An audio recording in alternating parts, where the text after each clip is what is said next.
Guys, alam niyo ba, dumating na aking package galing sa Amerika. Charot! Galing lang pala sa Shopee. In-order ko to sa Shopee. Alam mo ba guys, na ito yung to-go wipes ko na hindi ako maalis hanggang wala akong dalang ganito. Kasi so very mabango, nakaka-good vibes ng mood. And ideal sa labas kapag gusto mo maglinis ng kamay. Nakakaganda to ng vibes guys. Ito yung Sonicare. Wala ko ditong bayad guys. Gusto ko i-share. So alam mo ba, minsan sa sasakyan, syempre hindi ko nalinisan yung sasakyan, nagda-drive-drive ako. Ang baho. At nakakuha talaga ako ng isang wipes na to. Tapos nilagay ko siya sa bawat mga window aircon, pinaglalagay ko. Para mga amoy ganito ang sasakyan. Super bango, super perfect.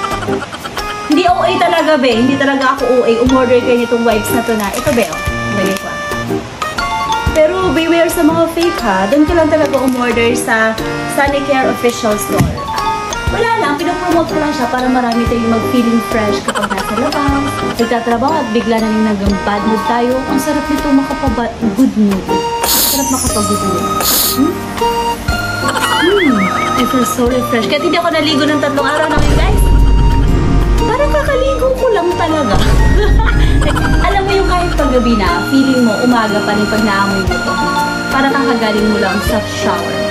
So fresh, so clean, so good, so go.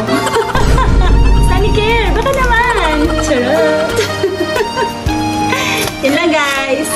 Nag-promote lang tayo ng pansumandali. Siya nga pala, ilalagay ko ito sa bag ko. Lagi ko itong hinahati-hati eh. Isa sa bag ko, isa sa closet ko, isa sa malapit sa computer ko, at ito extra. So ganyan ako umorder ng Sonicare.